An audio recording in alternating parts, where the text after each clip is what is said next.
Hey modders, welcome back to ModifedRoll. We're sponsored by DM Dice. Use the code ModifedRoll or follow the link in the description to get 10% off all your adventuring needs. We're also sponsored by Arcanist Rum.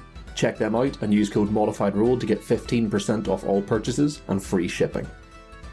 Similar to the previous episode, we want to begin this one with a quick trigger warning. The trigger warnings for this episode are for physical and emotional abuse, so please be aware of that before continuing to listen. The previous episode, our party found themselves in some interesting situations where they've been having to face down some of their deepest fears. So far we have seen Sinclair and Twilight facing down some of the darker aspects of their mind. We rejoin things now with Giliana and Kazisel in this, episode 32 of Season 2 of ModifedRoll, Our Deepest Fears, Part 2.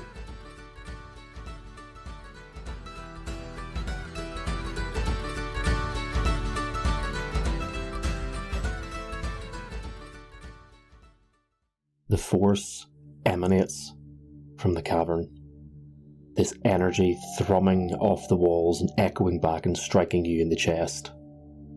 Lord Carlin sighs in exultation as the blood drips from his blade and runs down his chest. He has come. The water ripples and then goes still. And there is just a moment of stillness. And then you hear from behind you, so close that you swear whatever this noise has come from must have its lips nearly pressed to the back of your neck. But you hear, Giliana! What do you do? Giliana's gonna whip her head around as fast as possible to see if she can see what is saying her name. As you spin around, the room is no longer the room that you were standing in. In that moment where your eyes are unfocused, everything changes. And when you turn around, you find yourself standing in a heavy, deep forest on a well-trodden and marked path.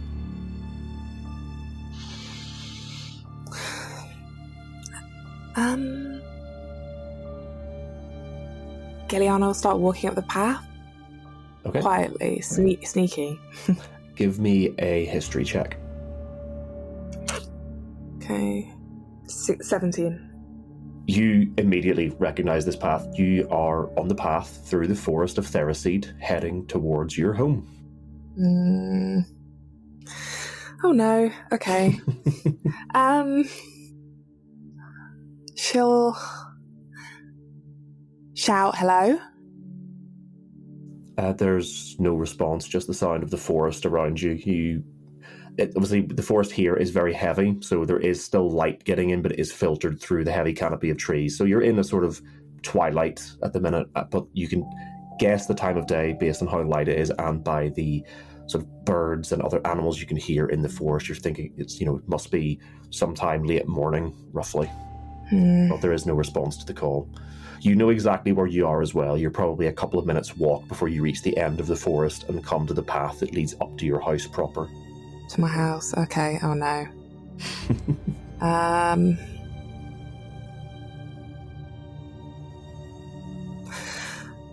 She'll walk till she sees a house. You come to the edge of the forest and you see the path winding up, leading to your home. The home built into the huge tree that you grew up in. And everything seems normal. You see what appears to be some wood smoke curling out of one of the chimneys where obviously someone has lit a fire somewhere in the house, and everything seems perfectly normal and quiet. Although, give me a perception check. 9. I would say this much, when I say quiet, it seems quiet to what you're used to from growing up here. You immediately step out of this tree line and immediately you're back into that sort of mindset. It's like, oh, this is my home. And everything sounds and appears normal. She'll go and try and open the door, see if the door's open. You walk up to the front of the house and the door swings open to your touch. She'll go, hello? There's no response. She'll walk Now that you're in the house, give me another perception check. Well, I'm assuming you're sort of like listening out for stuff now that you're in the house, so yeah, you can give another perception check. 16. You hear the sound, and it's a sound that you were so used to growing up that you didn't sort of place it as being unusual. But now that you've got here and you're like, oh, I need to find someone, you immediately recognise you hear the sound of training someone with weaponry using the training fields behind the property. Okay, she'll head over there. As you sort of get to the wide double doors that sort of lead out to that training area out the back, you are able to make out two of your brothers, Berian and Cherith, currently training in the combat field. Like, is it just like, is it quite intense training, or is it like... It looks like fairly standard combat training. You can tell both of them are breathing heavy. I wouldn't say you're close enough currently to see what their faces and stuff look like. I'd say you probably still stood at the doorway. But it looks like fairly standard combat training. They're going back and forth, sort of trading blows with one another. Oh, God. Okay, she'll oh, God. She'll get their attention. She'll go, hey, guys. As you call out, they sort of freeze mid-swing and turn to look at you.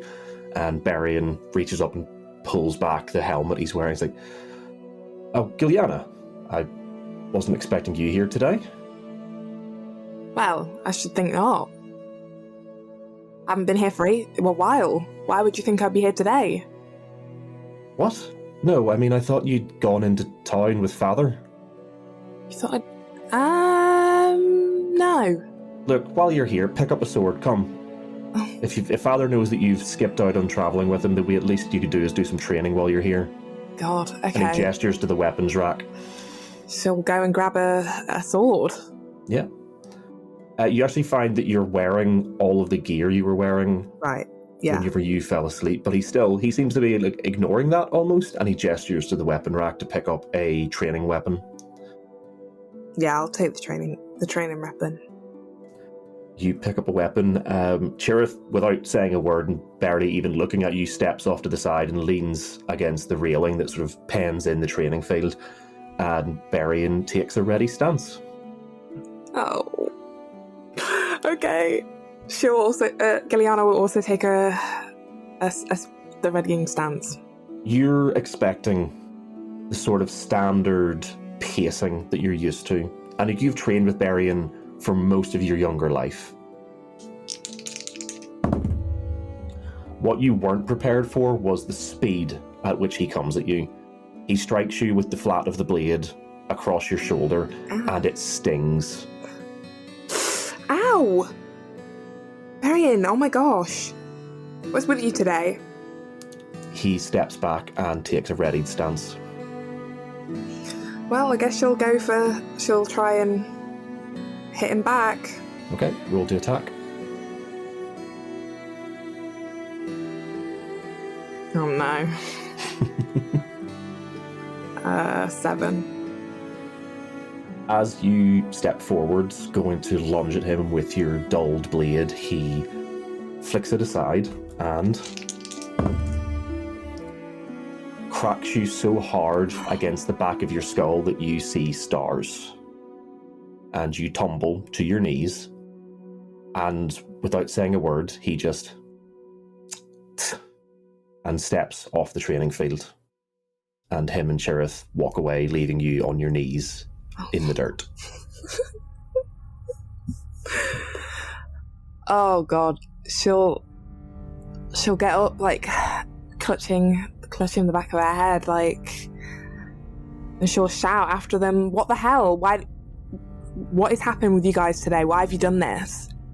By the time you turn around to face them, they're no longer there. Okay. I'm gonna can she follow the direction that they went in? Yeah, they just headed back into the house. She'll follow them. She'll jog as fast as she can if she's like not like got concussion. You step inside and there's no sign of Berian or Cherith, but you see Fenris and Glinkus sort of stood in the hallway talking. Guys, what is happening with the boys? Why is everyone? What is happening? Everything feels off. They both didn't look at you. He's like, Gilliana, what? What are you talking about? I mean, Berian has just absolutely nearly knocked me out in the chaining ring. He's never done that. He's never been that rough with me before. What do you mean? That happens every time you train? Happens every time? Absolutely not. Maybe with you two, but not me. The two of them sort of like stifle a laugh. It's like, Gilliana, you're nowhere near strong enough. We all beat you senseless in the training field. Absolutely not. I thought the whole reason was that you knew that well, whatever. Anyway, if you think that that's normal, then that's on you. I don't know what to tell you. I don't. The two of them share a look and like smirk and just walk down a side hallway out of your sight. She'll keep going. She'll go after them. When you turn the corner, bear in mind you were only a pace or two behind them, but in that second that they were out of your sight, they have vanished. Oh my gosh! So she'll shout, "Hello!" Like as loud as she can. She'll, "Hello! What's happening?" You don't hear a response, but you do hear a loud thump of a book coming from the library. Okay, she'll semi-jog to the library. You open the door and you see your final brother, Rhaegal, sort of stood on a ladder, sort of dropping books onto a pile. Rhaegal, what is happening? His back's currently to you and there's just like a sigh, like, Gilliana, what do you want? I'm busy. Well, I'm sorry for bothering you with my presence. I've been trying to talk to everyone else and no one else seems to want to talk and they keep disappearing. I can't find anybody. Yeah, there's just another large sigh. Well, I'm not really surprised, Gilliana, because every time we try to speak to you, you just go somewhere else. You don't listen, you don't learn, and honestly, it is becoming a chore just to talk to you. Well, were it not for Father's direction, I wouldn't bother. What do you mean, Father's direction? The only reason we attempt to teach you anything or train with you is because Father wants us to. Oh. Otherwise, we'd have much better things to spend our time doing. And this whole time, he hasn't turned to face you. He's been stood on this ladder by the bookshelf, sort of running his finger along, trying to find the book that he wants. She'll march up to the ladder, and she'll try and look him in his face. He deliberately and pointedly ignores you. Rhaegal, if you want to say such nasty, hurtful things, I think you should absolutely grow up and find the courage to look me in the eye when you say it. He looks you in the face. Give me an insight check.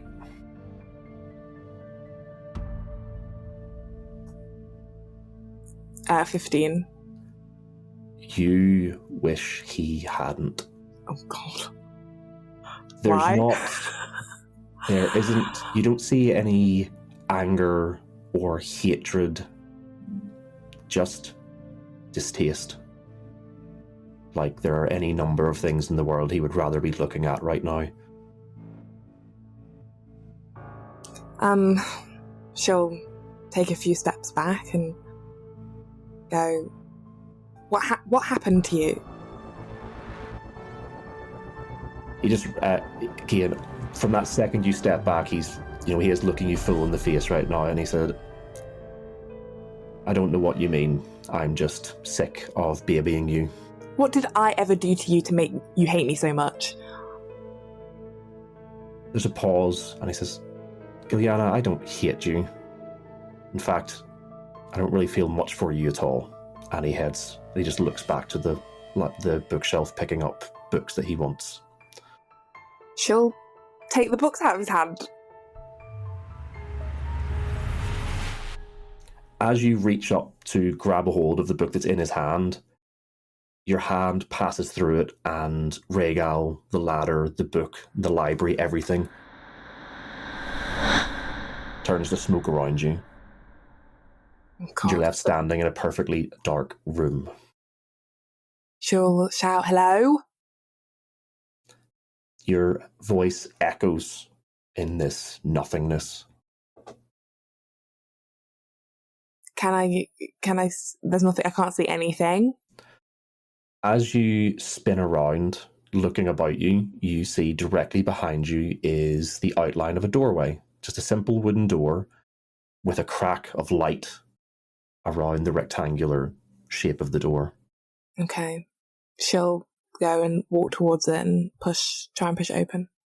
As you get close to the door, the closer you step, the more you can hear coming from the other side of the door the sounds of revelry, the sounds of shouting and glasses and mugs clinking and clashing. And as you push open the door, you find yourself in another very similar location. You're in one of the bars that you frequented in Theraseed. She'll look around. Does she see anything or anybody she recognises? You do. You see, sat at a table by himself, is Saru. Wow. At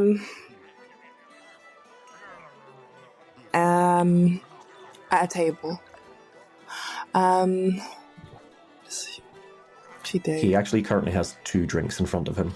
Oh, I was like, I'm gonna go get a drink.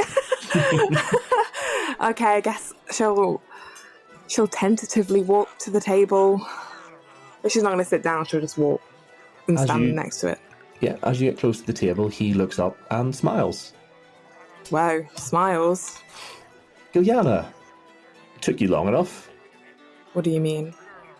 I've been waiting here for half an hour. Your drink's gone warm at this point. Well, wait. Okay. Well, when am I ever on time? That's the question. He laughs heartily. He's like, very true, very true. I should have known better. But quick, sit before it goes completely off. Well, okay, she'll sit. She'll take a sip of this warm drink that he's so... You sit down and it's just an ale that he's got for now. It's just something to begin the evening with. But you knock this back and your conversation sort of begins as normal as it would have done all those years ago. It's like all those years ago. I think with your timeline, you actually left pretty soon after your last interaction with Cyril, so it probably wouldn't have actually been that long ago, but you immediately find yourself falling in to that same sort of cadence with him, that same rhythm.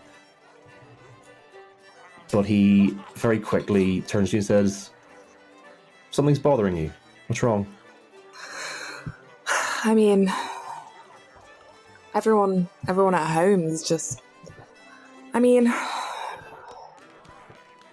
at home's just been off. Like, I don't know, something's wrong and I don't know what it is, but it just doesn't feel right. Everyone's treating me terribly, and they don't treat me fairly at home usually, but they don't treat me with disdain and distaste, but everyone's... He laughs when you say that. He says, well, are you surprised?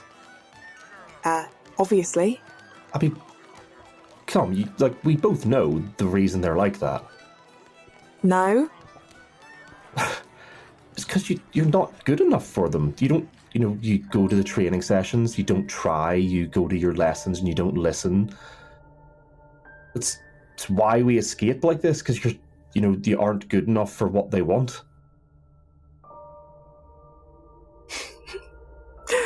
She'll look at him in disbelief and shake her head and say, out of all the people in the world, I wouldn't have expected those words to come out of your mouth.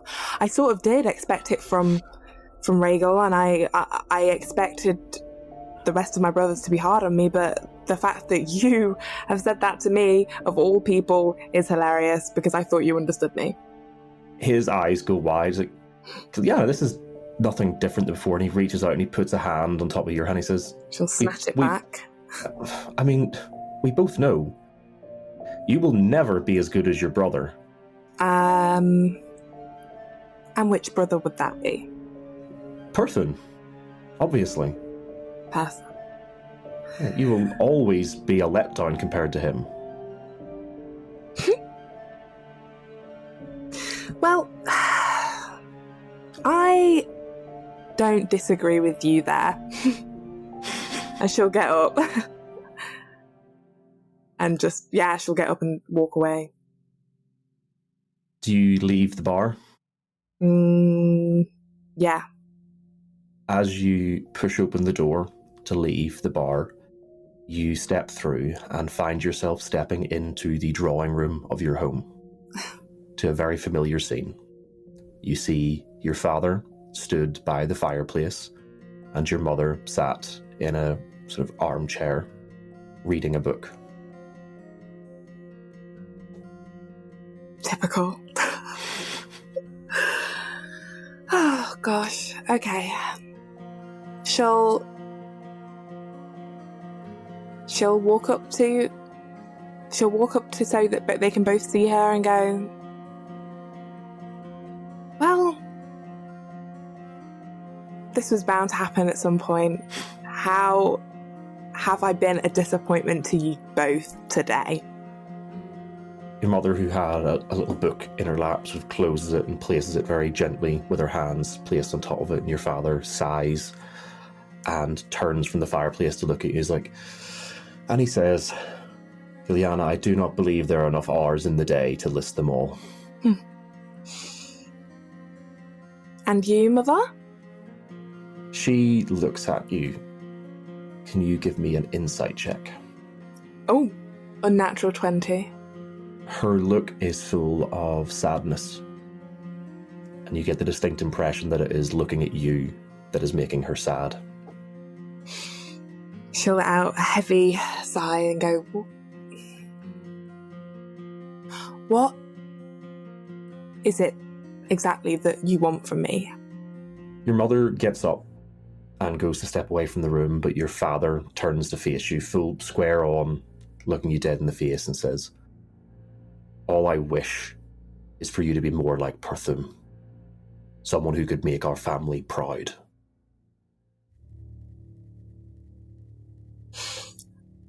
She'll look up at him and say, I didn't ask for this. I didn't ask to be born into this with this many expectations. I didn't ask to be locked up in this house away from everything and anything exciting. I didn't ask to be born the youngest of many, many amazing brothers that absolutely shadow me and make me feel inferior. I didn't ask for it, and nobody here has done anything to make that any better.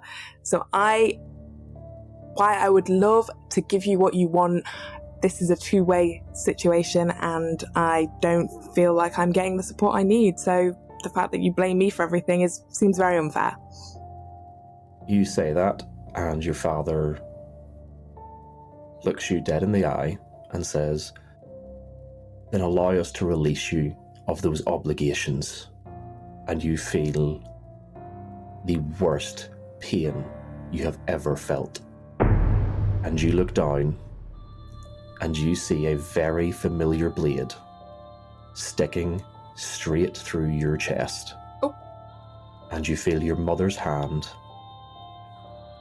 on the side of your head as she whispers in your ear, you have been released. And as she pulls the blade out, you fall, hitting the ground, your vision going dark. And after what feels like an eternity, you hear what sounds like footsteps walking through shallow water. They're getting louder as the steps come closer to you.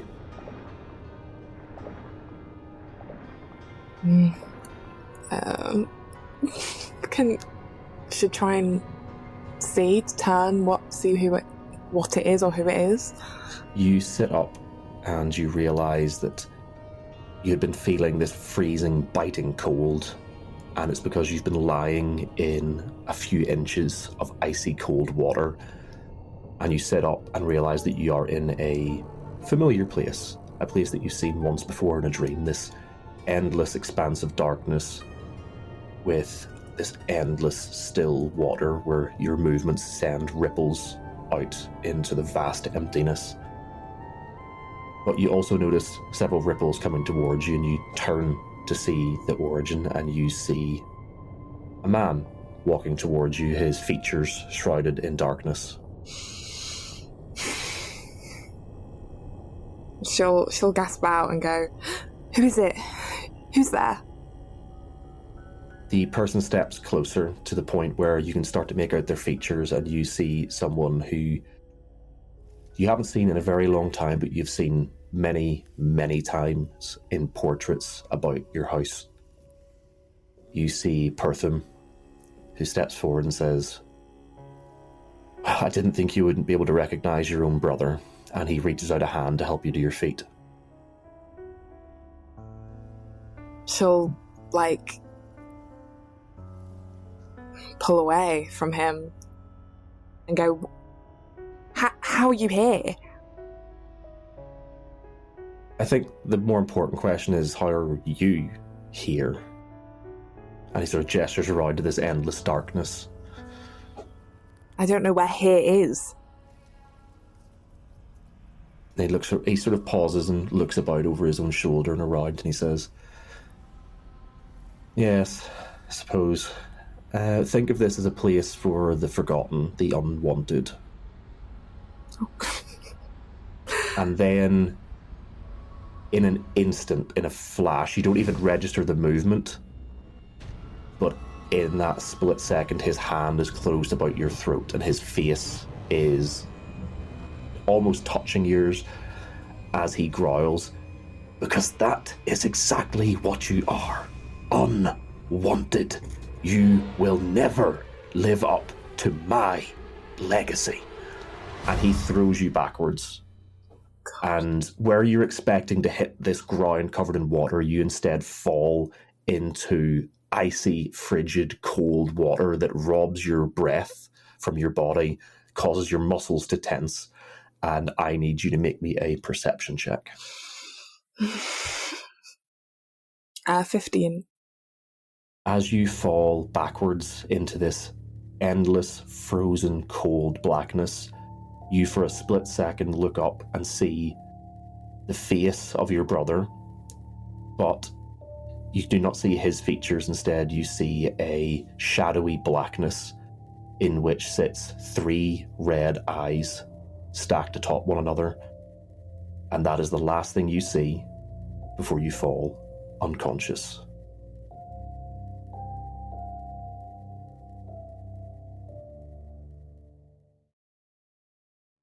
The force emanates from the cavern, this energy thrumming off the walls and echoing back and striking you in the chest.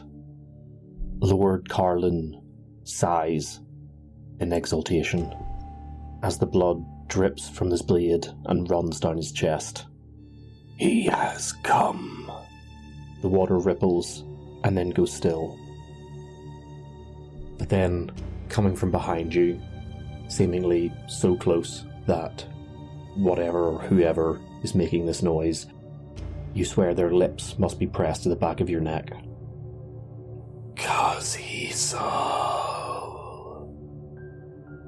What do you do? Well, at this point, I'm already in I want to retreat mode, which isn't like me. I'm usually, I'm happy to try and fight this sort of stuff off, but in character, I know that this is probably going to be too much. I'm probably in way too much than I can handle, and I feel like that we probably aren't as geared up to fight as we usually are. I'm all right with fighting. I've got the training, and I've got my weapon with me. Not that I need it that much because that's my style, but I think he's caring a lot more about the others. He's worrying a lot more about the others than himself at this point. And so he's probably going to try and gesture to the others to escape, to try and get out of here. As you turn to look to your allies, look across, but as soon as you unfocus from what you're looking at and turn, everything shifts. And as soon as you can refocus, you realise that you're no longer stood in the cavern. You are stood at the foot of a set of large stone steps leading up a mountainside. Would I recognise these steps? Immediately. It's the monastery. They are indeed the steps at the foot of the monastery. The air is thick with a heavy mist. You smell the damp and the vegetation around you, a smell you're very familiar with, and the wind whips about, pulling the damp air against your scales. What does Kazizel do? I'm trying to make sense of what's going on in character. I'm trying to make sense of, hang on a minute, I was just in this room and now I'm at my monastery. Is the ruby still there with me? You reach up to touch it and find that it is no longer there. Give me a perception check. +2. 14. As your hand goes past your face, you immediately realise that something looks odd about it. Obviously, with scales, you don't get like wrinkles and stuff, but yeah, you do recognise the scales are a little bit fresher, a little less worn down, a little less dull. You get the distinct impression that you are younger than you remember. Do I see anyone around that I'd recognise? Like the mentor or anyone like that? Like I say, you are in quite heavy mist at the minute, and it's sort of rolling up over the mountain, and your vision is obscured over a distance. But you do know you're only a couple of minutes walk from the monastery proper, but in the heavy mist you can just about make out the sounds of insects nearby. I'm probably going to move towards the monastery. Okay. As you make your way up the steps, can I get another perception check, please? 20, unnatural. You are still a little ways out, but you start to hear sounds. The sounds of monks in training. Their grunts as they go through the motions of their kata, their rote forms. Okay. I'll be trying to call out for my mentor at this point, just for some sort of familiarity around. Do you keep moving as you call out, or do you stop? I'm going to stop as I call out.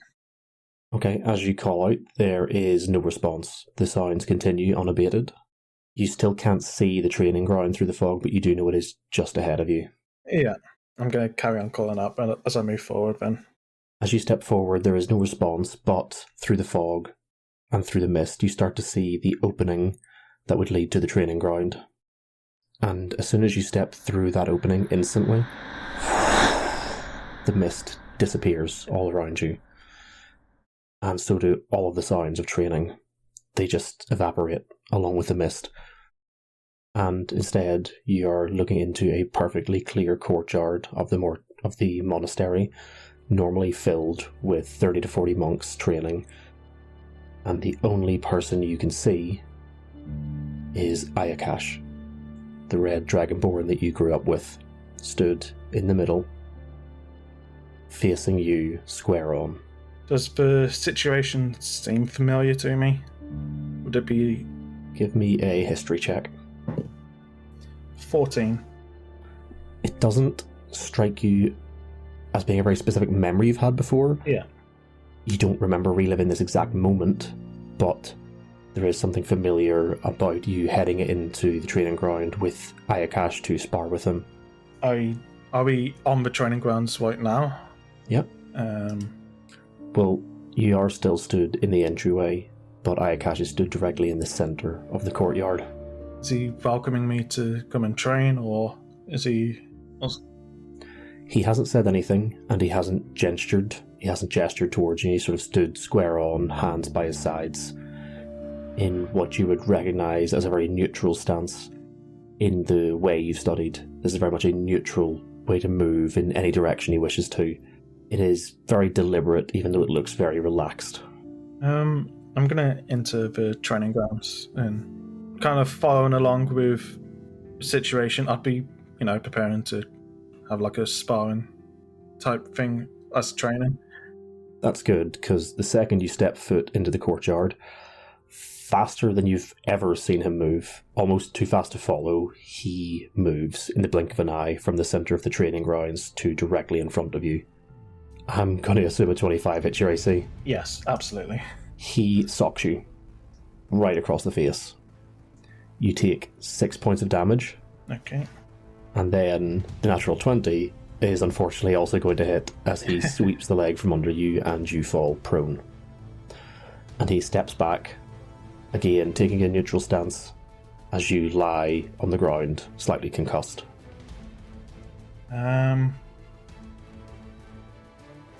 If you would hesitate in character, he looks down at you along his snout and just growls, "Get up."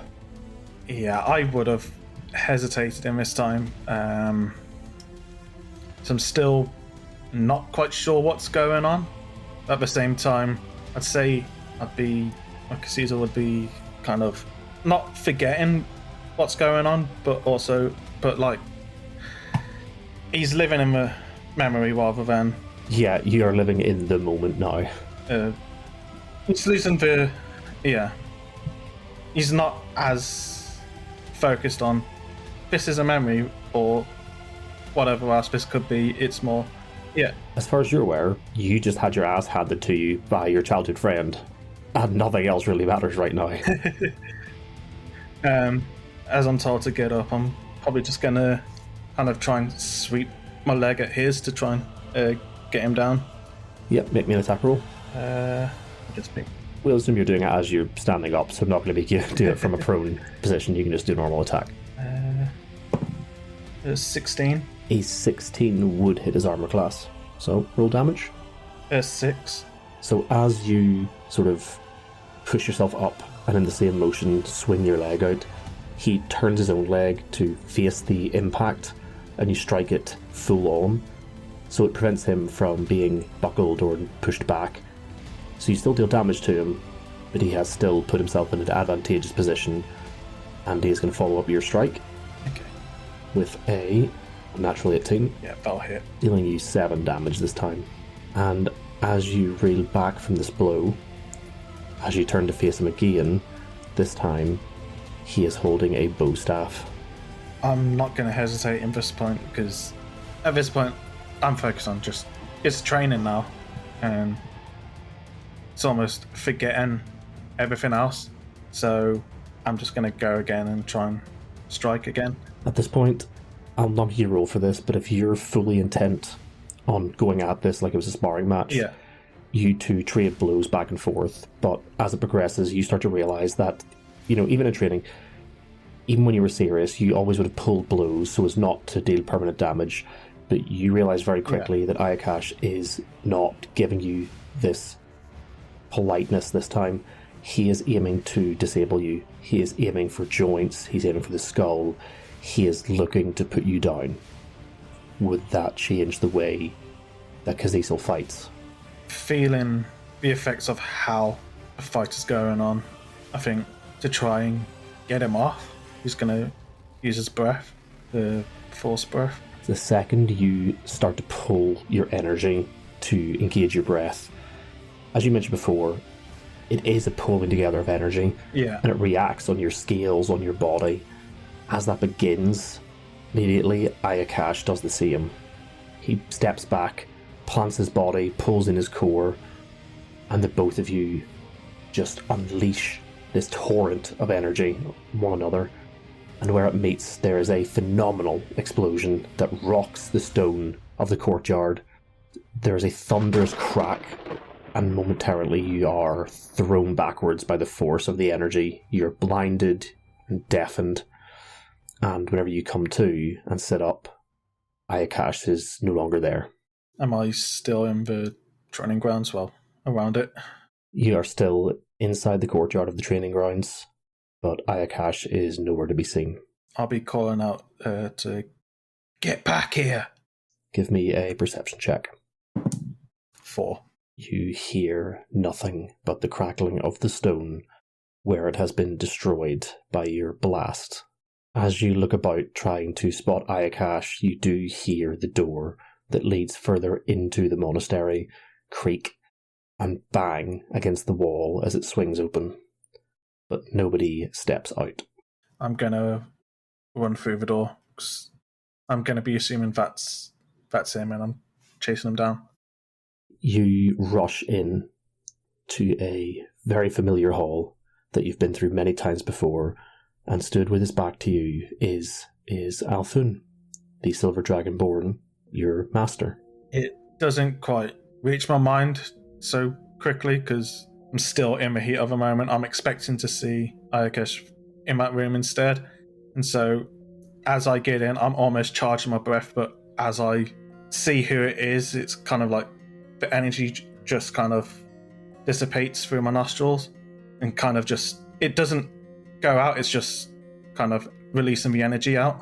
Yeah.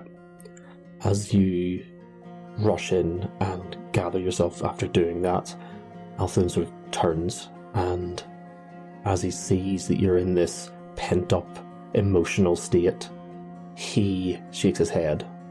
You are not ready, Kazisel, if you cannot control your emotions like this. He was trying to kill me. Or perhaps you were just not strong enough to face him thoroughly. I thought this was just training. This was more than that. My life was at stake. Our lives are always at stake, Kazisel. If you cannot control your emotions in those situations, well then you may as well forfeit your life now. He shakes his head sadly and says, I do not know if you will ever be truly ready to graduate from our way. And he reaches forward to the spot between your eyes, where you know the ruby was before, but haven't been able to see since you reawoke here. But he grasps something out of the air and pulls it away, and you see he's holding the ruby, and he says, I do not think you will ever be ready for this. And he crushes it in his hand to a fine red dust which falls gently to the floor. What would Kazisel's initial reaction to that be? He's gonna feel like a part of him's crumbling. Just as the stone is, he feels it. It's as if it is a part of his body, so to speak, a part of him, as opposed to just something that was there as a symbol. He feels it. As that feeling sort of settles in, Althun steps forward and almost gently places his hand against your chest, and then with an ever so slight shift of weight, you are thrown bodily backwards, out through the open doors, to land heavy on your back in the courtyard. Althun steps up to the door, shakes his head one more time and says, Perhaps your parents should never have left you here to begin with, and pulls the doors closed, as you lie, staring up at him. He's going to be speechless. Caesar will be speechless at this point. This will be a lot for him to take in. He's almost thinking back to the fights that he's had so far, as in with the group, and the way he's fought, such as the chase. In that chase, he let his emotions get to him. He was angry. The static was from when he got the assassin. The static was going through his scales at the time, and it was almost uncontrolled. He wasn't able to control it at the time, and he's thinking about, to those kind of situations. As you lie there, these thoughts, memories running through your head, you hear the sound of stone grinding on stone, and then a crack. And you look over to where your breath glided when you fought with Ayakash, and you see the paving slabs that have been damaged falling away from the temple grounds. And then it begins to spread and fall faster and faster, and you see in this hole underneath just this endless darkness that swiftly moves outward. Would Cazil try to flee from this, or would he just accept this is happening? He's going to try and flee. As you step up, you begin to run. And the slabs keep falling faster and faster and faster until you are jumping, leaping from slab to slab as it falls away beneath you. And just as you're about to reach the gateway that would take you out of the courtyard, you leap through, only to find that the land beyond has likewise vanished. And you find yourself falling into this endless darkness. And there is a moment where that is all you can see. This vast emptiness. And you can feel this wind pushing at you, cashing at your clothing, ripping at your scales. And then you can just about make out in the distance ahead of you this tiny spark of red. Brilliant red shining in the darkness. And as you fall towards it, it begins to grow and grow and grow until you see a great ruby dragon coiled about itself, sitting in this empty nothingness. And right as you're about to hit it, this frankly gigantic being, it suddenly uncurls in a flash, and you see wings like continents, a body so vast it would dwarf mountains, and as you fall, it reaches up with one great hand the size of a city, catching you in its palm and slamming you into what feels like solid ground, but again all you see is this endless blackness, and you hear a voice like mountains crumbling or oceans roaring as it bellows out.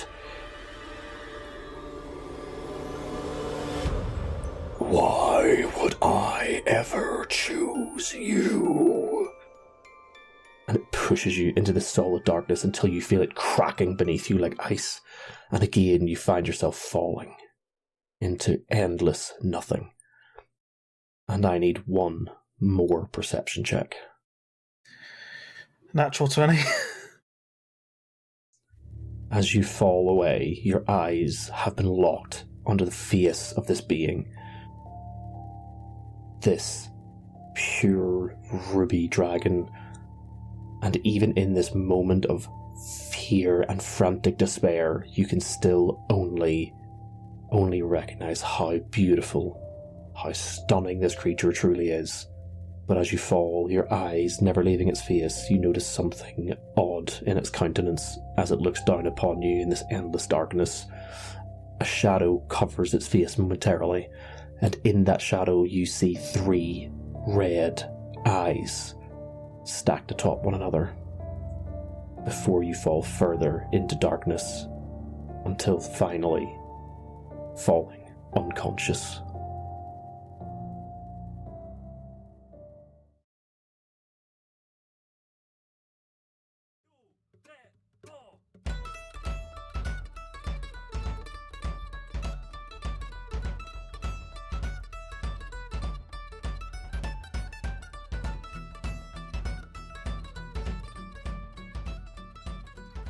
Well, that's it for this episode. Thanks very much for sticking with us. As usual, I would just like to thank Lixie B for our wonderful logo, and Jeff for all of the fantastic art for our characters in Season 2. Don't forget, you can check out more of Jeff's work on our online store, where you can find his artwork used on our stickers and t-shirts. Also a massive shout out to the Stormweather Shanty Choir for allowing us to use their song Drunken Sailor as our intro and outro music.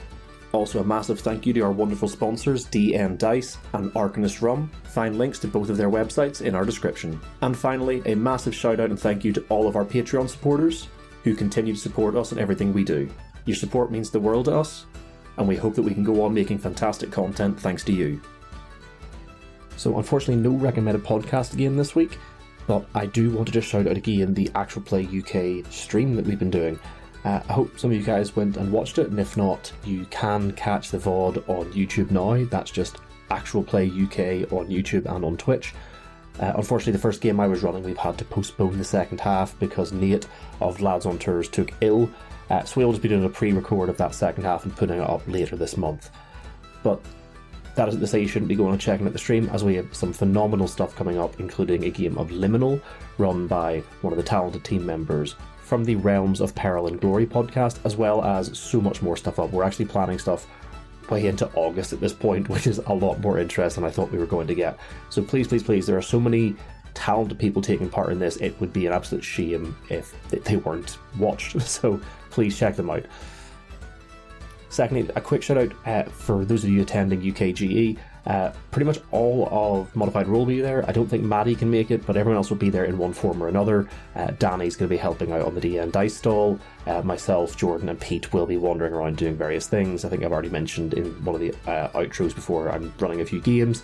Other than that, we'll just be attending the convention. So if you're there, hit us up on Twitter or wherever else you can reach us on our Discord, and let us know and come and say hi, and we might have some Modified Roll goodies there with us to give to people who, tell us they listen. But as well as us being there, there are some lesser known actual plays going on in the seminar rooms. I say lesser known in that unless you know they're going on, you don't tend to know they exist. So if you log on to the UKGE website, if you're attending, check out the events page. There is a seminars tab. It isn't just for seminars, they have some actual plays going on, including some other fantastic members who have joined our Actual Play UK Discord. That includes Roll Britannia, who will be on the main stage. I will be definitely attempting to go and watch them. And there will also be Of Dice and Them, Garblag Games, What Am I Rolling, and Girls Run These Worlds, and Roll the Damn Dice, all with shows in the NEC Plaza Room 4, also being called the Dice Room, across Saturday and Sunday. So please come support them. The more people we get watching these shows, the more chance there is of us getting to do more of these in the future, and that would be really, really cool. But other than that, thank you so much for listening. Please stick around for a minute as we have a promo for the Trolls of the 2-Ton Bridges podcast. You really should check these guys out as well, because John from their podcast is the one who has handled all of the technical stuff for the Actual Play UK stream, so I cannot thank him enough for turning that Discord into what is now a live stream. It is entirely thanks to him. I just sort of sit there and talk to people and convince them to come and play. He has done all of the hard work. So stick around for that. But other than that, that's it for this week. Thanks very much for sticking with us, and we'll see you soon.